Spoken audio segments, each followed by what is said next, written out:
سبحان اللہ. میں ایک سوال اوبویسلی شہری صاحب دماغ میں آتا ہے. تقریباً 8-9 سال پہلے حضور پاک صلی اللہ علیہ وسلم کو مکہ سے نکالا گیا اور اس کے 8-9 سال غالباً لگے حضور پاک کو واپس آنے میں. لیکن جب حضور پاک واپس تشریف لاتے ہیں تو آگے سے کوئی مقابلہ نہیں کیا گیا آپ سے. تو مطلب یہ بات جو ہے نا، یہ ایک بڑی، میں چاہتا ہوں کہ اس پہ تھوڑی بات ہونی چاہیے کہ کیا کمزور ہو گئے تھے مکہ والے جو وہاں پہ رہتے تھے، یا کیا ایسی بات تھی جس کی وجہ سے وہ آگے سے انہوں نے کوئی مقابلہ ہی نہیں کیا؟ بسم اللہ الرحمن الرحیم.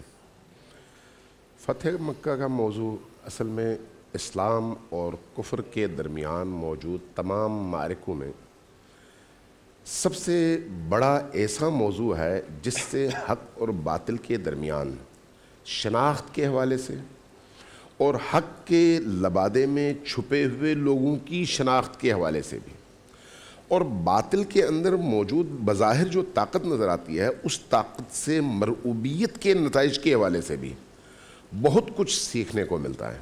بہت کچھ. دیکھیے، اسلام کی جو فتح ہے، اسلام کا غلبہ ہے، اس کی بنیاد کبھی بھی تلوار نہیں ہے. اللہ کے دین کو پھیلانے کی ذمہ داری جو لوگ لے کر آئے وہ طاقت لے کر نہیں آئے، اسلحہ لے کر نہیں آئے. اگر اسلحہ اور طاقت کی بنیاد پر ہی لوگوں کو مسلمان کرنا ہوتا، دین کے دائرے میں داخل کرنا ہوتا، دین کے دائرے میں داخل کر کے ان کو اللہ کا اچھا بندہ بنانا ہوتا، تو ایک سمپل سا سوال ہے، اللہ کو کیا ضرورت تھی کہ 1,24,000 انبیاء بھیجنے کی؟ اللہ اگر چاہتا تو کوئی بندہ کافر ہوتا ہی نہیں. اللہ اگر چاہتا تو کوئی بندہ اللہ کا مخالف ہوتا ہی نہیں. واہ واہ. اللہ اگر چاہتا تو تمام جتنے انسان ہیں آج 7 ارب سے زیادہ، سب کے سب سجدریز ہوتے اللہ کی بارگاہ میں. لیکن اللہ نے ایسا نہیں کیا. اللہ نے انسان کو خلق کر کے بھیجا، اس کو آزادی دی. اس آزادی کے ساتھ اس کے اندر حق اور باطل کو پہچاننے کی ایک قوت دی جس کو عقل کہتے ہیں. وہ عقل انسان کے اندر چھپی ہوئی ہے. اس عقل کو جگانے اور باہر مصداق دکھانے کے لیے انبیاء کو بھیجا، اور بھیجا بھی اختیار دے کر، یعنی انسان کو مجبور نہیں کیا. اب اگر اسی اللہ کے بھیجے ہوئے دین کے بارے میں کوئی یہ سمجھے کہ اللہ کے دین کو تلوار کے زور پر پھیلایا گیا، تو اس سے بڑھ کر اللہ پر اور اللہ کے دین پر بہتان کوئی نہیں ہے. اس لیے اللہ کے دین کے پھیلاؤ کا ذریعہ کبھی بھی تلوار نہیں ہے. یہ ذہن میں رکھیے گا، کبھی بھی تلوار نہیں ہے.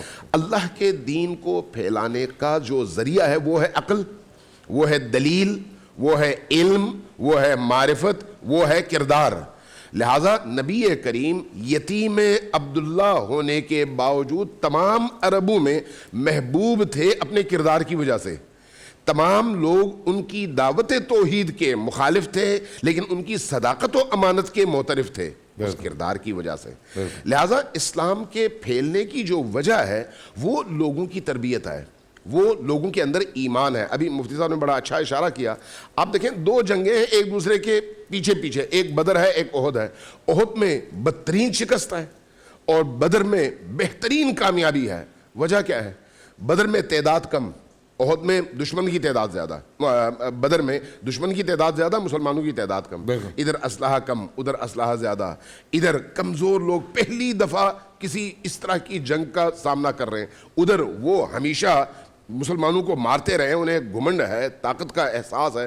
لیکن اس کے باوجود وہ جو پاکیزگی ہے، وہ جو اللہ کے وعدے پر ایمان ہے، وہ جو رسول اللہ کے وعدے پر ایمان ہے، اس ایمان کی وجہ سے بہت چھوٹے سے مدت میں، کم عرصے میں اتنی بڑی کامیابیاں نصیب ہوتی ہیں. احد میں چونکہ اس جنگ کے بعد کی جو کیفیت تھی اس میں تھوڑا سا وہ آ گیا، ہاں ہم اس کا مطلب ہے کم تعداد میں بھی فتح یاب ہو سکتے ہیں. اب اسلحہ بھی آ گیا، اب تعداد بھی بڑھ گئی. اب اللہ کے رسول پر جو ایمان، جو ایقان، جو اللہ کے وعدوں پر یقین تھا وہ اپنی جگہ ہے، لیکن اس کے ساتھ اپنی طاقت اور اپنے اس کچھ ہونے کا احساس اس نے مسلمانوں کو کمزور کر دیا. نتیجتاً مسلمانوں کا کیا ہوا پھر؟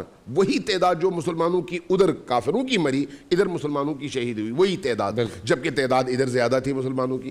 یہ کیفیت کیا ہے؟ آپ اگر احادیث کی کتابوں میں مورخین سے پوچھیں تو وہ بتاتے ہیں کہ وہی احساس کہ اگر میں اپنی نفی کر دوں، خود کو زیرو سمجھوں اور اللہ کو عدد سمجھوں، تو اس عدد کے سامنے جتنے زیرو بڑھتے چلے جائیں گے طاقت بڑھتی چلی جائے گی، لیکن جس دن میں نے خود کو عدد سمجھنا شروع کر دیا میں زیرو ہو جاؤں گا۔ واہ واہ واہ۔ اس لیے اللہ کے دین کے پھیلاؤ اور تبلیغ کے معاملے میں ہمیشہ اللہ پر توکل کر کے چلنے والا کامیاب رہتا ہے۔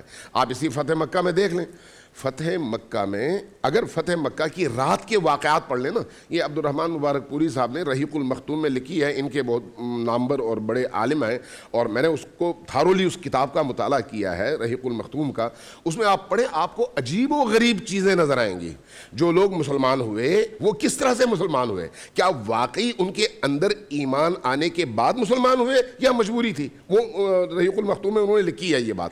اب وہ جو کیفیت تھی، آپ نے چونکہ سوال فتح مکہ کے موقع کے حوالے سے کہا تھا بھی اتنے عرصے رسول کریم مجبور رہے اور مشکلات میں رہے، شیب ابی طالب میں رہے، مشکلات اور ان تمام مسائل کو سہتے رہے، لیکن ان چھوٹے سے عرصے میں 7-8 سال کے بعد وہ ایسی کون سی تبدیلی آئی جس نے مکہ والوں کو اتنا زیادہ مرعوب کر دیا اور رسول کریم اور ان کے لشکر والوں کو اتنا زیادہ حوصلہ دیا؟ وہ توکل علی اللہ ہے، وہ اللہ پر ایمان ہے، وہ رسول اللہ کے وعدوں پر ایمان ہے۔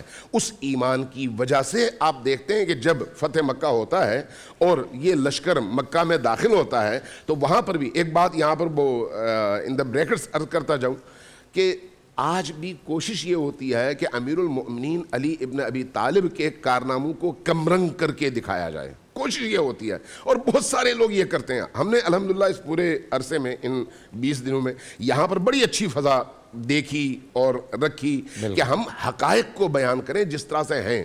فتح مکہ میں بھی جب مکہ فتح ہوا، کعبے میں لوگ داخل ہوئے، مسلمان داخل ہوئے، تو کعبے کے بتوں کو توڑنے کی جو ذمہ داری اللہ کے رسول نے دی وہ علی ابن ابی طالب کو دی۔ سبحان اللہ۔ اور ان تمام بتوں کو توڑنے کے لیے اونچے اس پر چڑھنے کی ضرورت تھی۔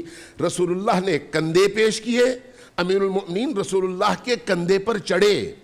یہ تاریخ بتاتی ہے، یعنی امیر المؤمنین علی ابن ابی طالب کے بغیر کوئی جنگ ایسی نہیں ہے جس میں فتح ہوئی ہو، کوئی جنگ ایسی نہیں ہے جس میں دشمن کے بڑے بڑے سرغنے ہلاک نہ ہوئے ہوں، کوئی جنگ ایسی نہیں ہے جس میں سے علی کے کردار کو تھوڑا سا بھی کم کر دیا جائے یعنی چھپایا جائے تو آپ وہاں پر آسانی کے ساتھ اس جنگ کی فتح اور اس کے اسرار کو بیان کر پائیں۔ لہٰذا اگر آپ فتح مکہ کے ان تمام امور میں دیکھیں، باقی اصحاب کا بڑا رول ہے، کوئی شک نہیں، حضرت بلال کا بھی رول ہے۔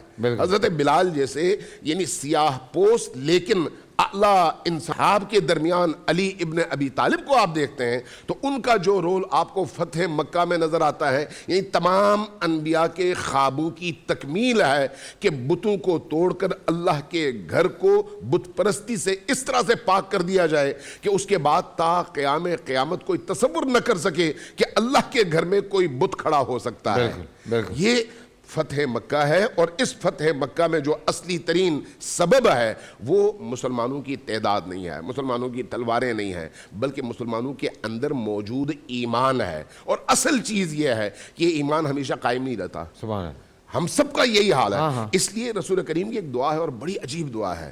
رسول کریم غالباً جو میں نے روایت پڑھی ہے ام المومنین عائشہ کے گھر تھے، رات میں آدھی رات میں نکلے، ام المومنین کی آنکھ کھلی، دیکھا کہ رسول کریم جا رہے ہیں، پیچھے پیچھے چلیں، روایت میں حدیث میں یہ الفاظ ہیں کہ پیچھے پیچھے چلیں، دیکھا آپ کا رخ بقیع کی طرف ہے۔ بقیع یعنی خانہ رسول سے کچھ فاصلے پر ہے، اب بھی آپ دیکھتے ہیں روضے رسول سے تھوڑے سے فاصلے پر، وہاں پر تشریف لے گئے، قبور کے درمیان قبلہ رخ ہو کر بیٹھ گئے، اور اس کے بعد سجدے میں ذکر فرما رہے ہیں، الہی لا تکلنی الی نفسی طرفت عین ابدا، بار الہ تو مجھے ایک لمحے کے لیے بھی نفس کی مرضی پر نہ چھوڑنا۔ حضرت یوسف کی دعا قرآن میں دیکھیں، حضرت یونس کی دعا قرآن میں دیکھیں، اور یہاں پر حضرت رسول خدا کی دعا دیکھیں۔